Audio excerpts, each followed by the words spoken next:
Sejam bem-vindos. Então, para a gente fixar bem o conteúdo a respeito da estruturação da sessão de treinamento, eu vou passar para vocês um exemplo.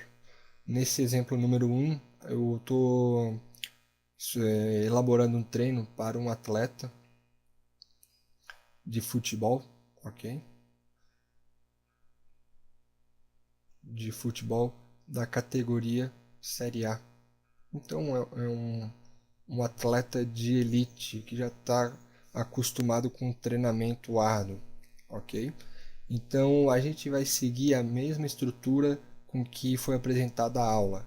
Só para recapitular, a gente divide a sessão de treinamento em três: aquecimento, a parte principal e a volta calma, correto? Lembram disso? Caso não lembre, retornem às videoaulas anteriores e dê uma revisada no conteúdo.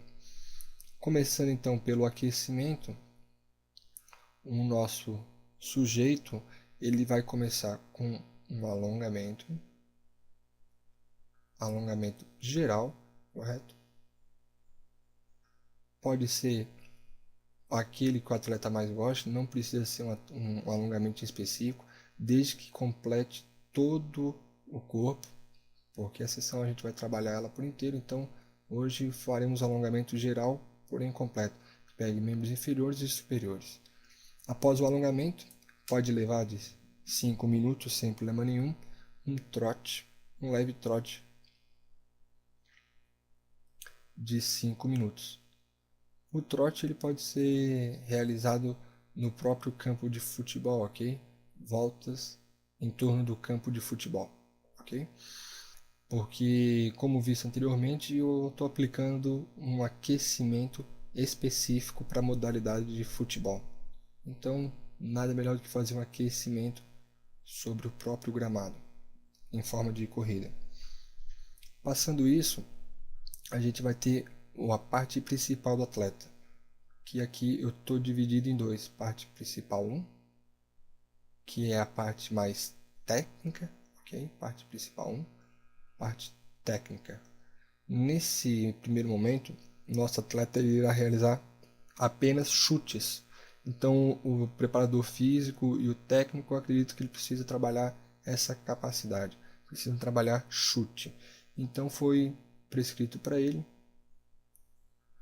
chute de CU curta distância 30 vezes, certo? Chute de média distância mais 30 vezes e chute de longa distância também mais 30 vezes, totalizando 90 chutes a gol. A segunda etapa do nosso treinamento, da parte principal, então lembrando que essa aqui é a parte que mais toma tempo do atleta, ok? É onde a gente dedica a maior parte do tempo. A gente vai fazer agora para a parte física, ok? Então trabalhamos a parte técnica e vamos trabalhar a parte física. No exemplo atual eu não trabalho a parte tática, então fica apenas técnica e física.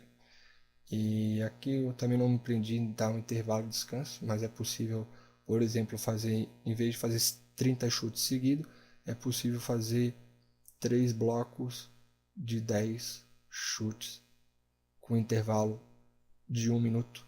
Ou, por exemplo, 2 blocos de 15 chutes com intervalo de 1 minuto e meio, certo? Isso daqui não tem problema, pode ser feito desta forma.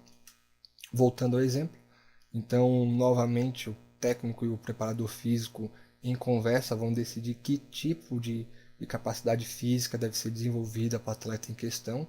É uma coisa que deve ser reavaliada constantemente e que deve ser prescrita de maneira personalizada sempre que possível.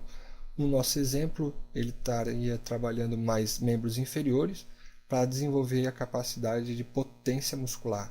Então, o primeiro exercício prescrito é o leg press, com 4 séries, de 12 repetições.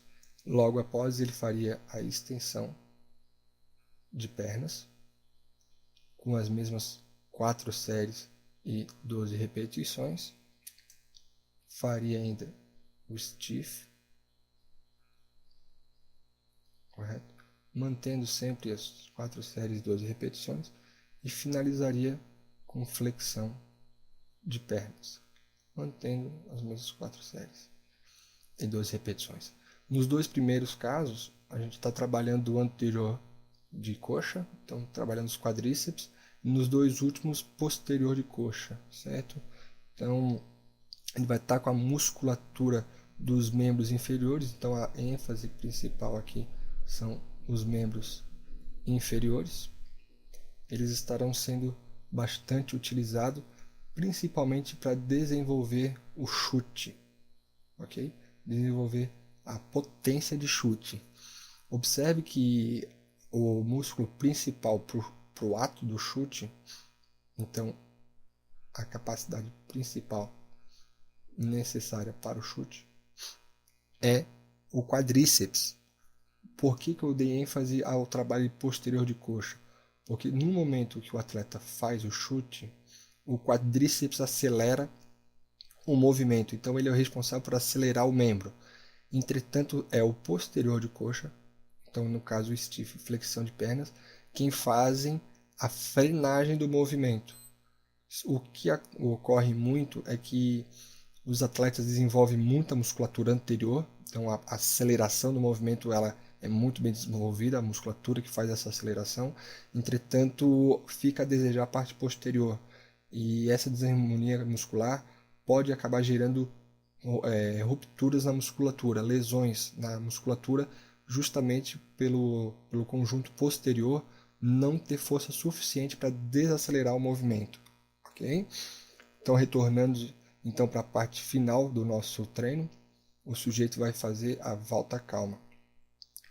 Então, no nosso caso, o sujeito ele vai fazer uma caminhada leve de uns 5 minutos, faz um alongamento geral, que pode ser os mesmos realizados na fase de aquecimento, não tem problema nenhum. E por se tratar de um atleta, eu ainda usei aqui a massagem, ok? A massagem também é muito utilizado aqueles tanques de água fria com gelo, aqui mais uns 5 minutos, tudo para acelerar o processo de recuperação, porque o treinamento de um atleta ele é muito mais intenso, então a gente precisa dar para ele também uma condição de recuperação acelerada, para que ele já esteja pronto novamente para poder estar treinando novamente com intensidade, correto? Muito obrigado.